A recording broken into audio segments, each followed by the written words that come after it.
Something the matter? Fine. What's on your mind? I must admit, you've been a surprise. And not an unpleasant one. Kindred spirits are few and far between for me. Besides, you saved my life aboard the Nautiloid. How can I do anything but sing your praises?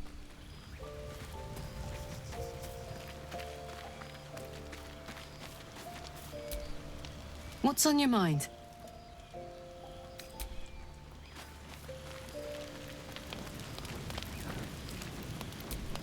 Looking at something?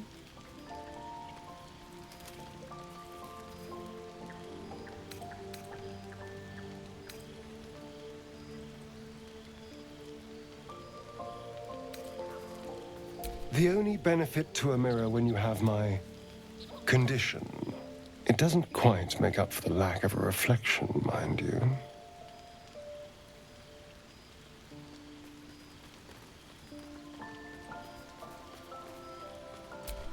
Preening in the looking glass?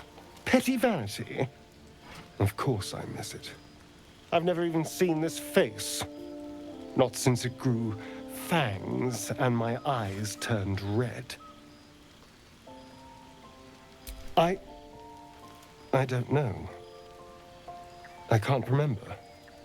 My face is just some dark shape in my past. Another thing I've lost.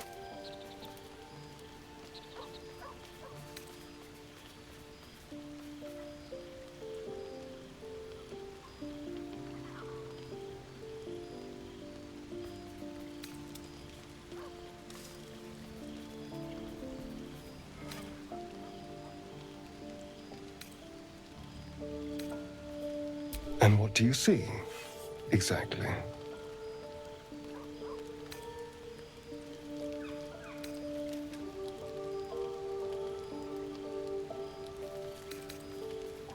Oh, go on.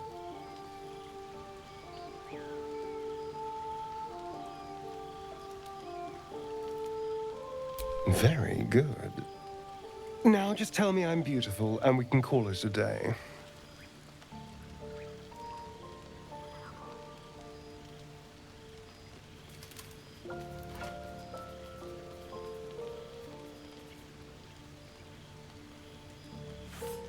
Observant.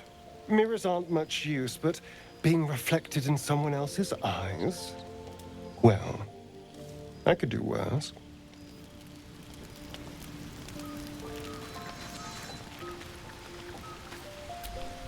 Speak.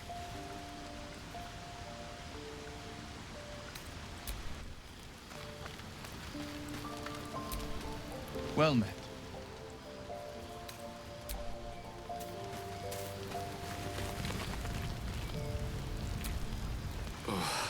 You'll have to speak slowly. I'm finding it quite difficult to concentrate with my condition gnawing at my insides like a teething displacer kitten.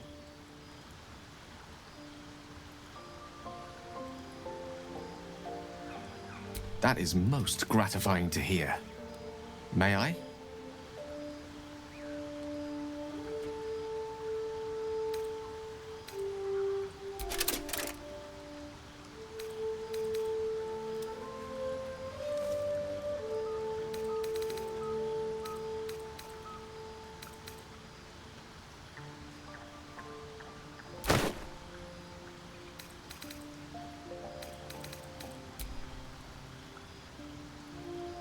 Thank you.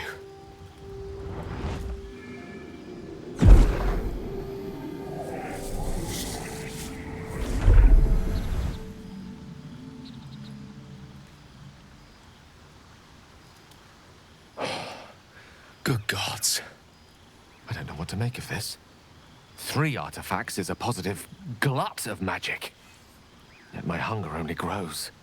Listen, I need to speak to you, to all of you. It would be unconscionable of me to remain silent.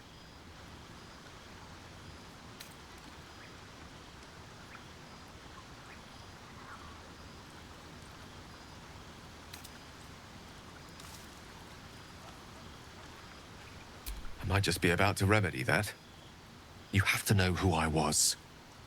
You have to know who I really am. What I am is a walking shadow of the promise I once held. I'm what one might call a wizard prodigy. You from an early age could not only control the weave, but compose it. Much like a musician or a poet. Such was my skill that it earned me the attention of the mother of magic herself. The Lady of Mysteries. The goddess Mystra. She revealed herself to me and she became my teacher. In time, she became my muse. And later, even my lover.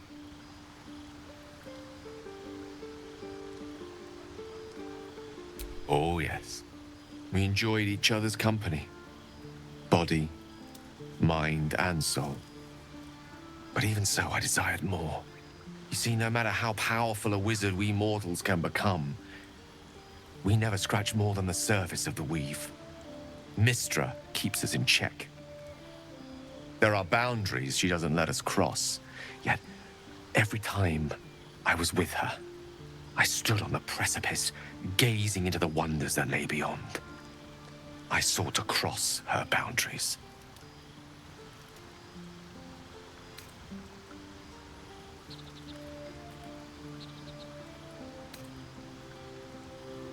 I tried to convince her. I pouted. I pleaded. Swore my ambition was only to serve her better. But she only smiled and told me to be contented. Inconceivable as it seems to me now, I shared a bed with a goddess, yet I wasn't satisfied. So I sought to prove myself worthy to her instead. We come now to the crux of my folly.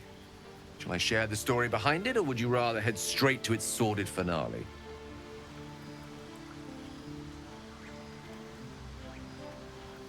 Very well. Here goes. Once upon a very long time ago, a mighty lord lived in a tower. A flying tower, to be precise. I'll save his history for another time, but the gist of it is that he sought to usurp the goddess of magic so that he could become a god himself.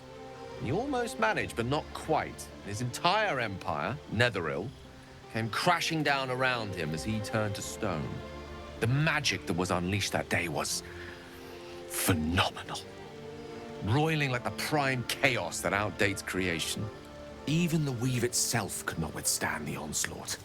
It fractured, then shattered, and all magic was lost to the mortal realms, until the day Mystra returned. She restored the weave, reuniting all its scattered shards. Or so I thought. Until, in the course of my studies, I learned of a book. Netherese tome in which a piece of the fractured weave had been sealed beyond her reach.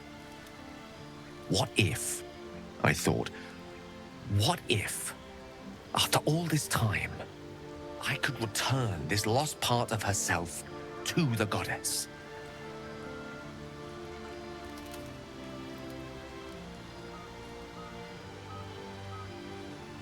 The answer was to try.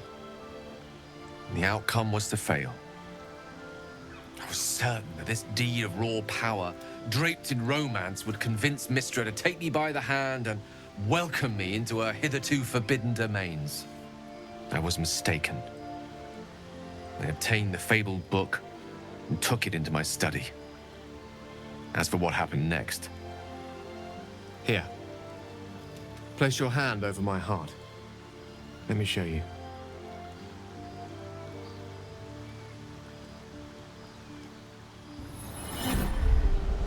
You feel the tadpole quiver as you realize Gale is letting you into the dark. You see through Gale's eyes, staring down the corridors of a dread memory. A book bound and suddenly opened. Inside there are no pages, only a swirling mass of blackest weave that pounces. Its teeth, its claws, it's unstoppable as it digs through and becomes part of you. And gods, is it ever hungry.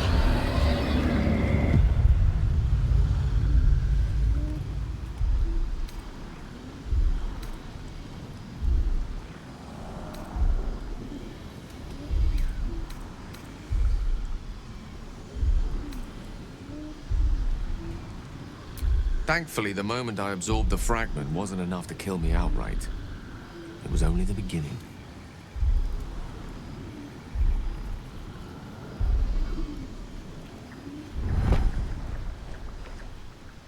This Netherese blight, this orb, for lack of a better word, is balled up inside my chest. And it needs to be fed.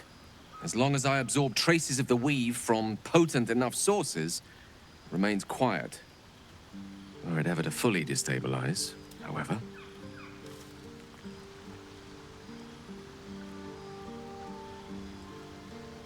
I will erupt.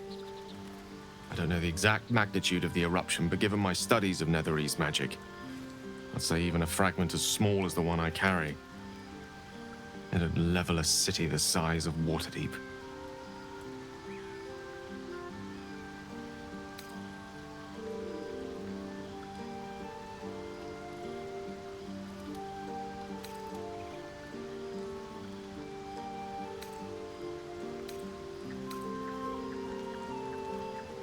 I know. All of this. It must feel like a betrayal. Say the word, and we'll part ways.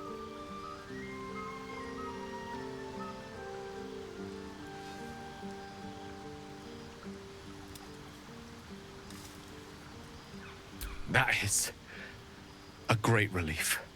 Oh, a great relief indeed. You truly are a soul that steals my own. From all my new rallied heart, I thank you. I thank you all.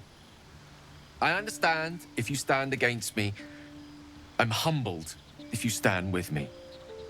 Either way, I will do my best not to let you down. I stand at a precipice, but if you do not give up hope, neither shall I. I'll fight. I'll resist as long as I can. Now, even I am tired of the sound of my own voice. Let us venture forth.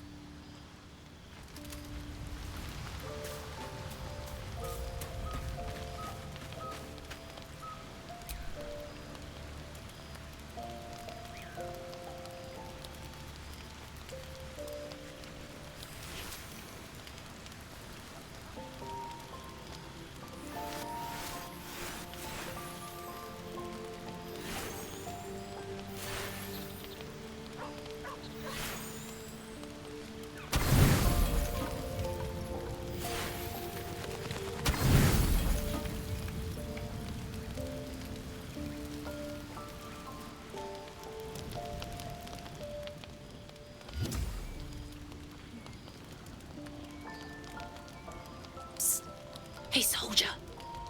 You aren't asleep, are you? I'm buzzing, honestly. I couldn't wait to talk to you. Isn't it mad? How good life is.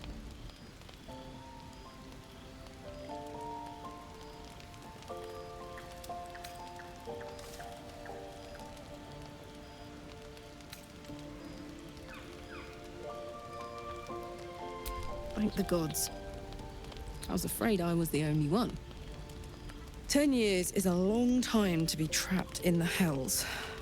10 years without a kind word. A touch. When I look at you, I feel real again. Alive. Gods, I want to ride you till you see stars. Ugh, I'm sorry. I shouldn't tease you, or myself. I'd give anything to touch you, but I can't. Not until I can be sure I won't burn you.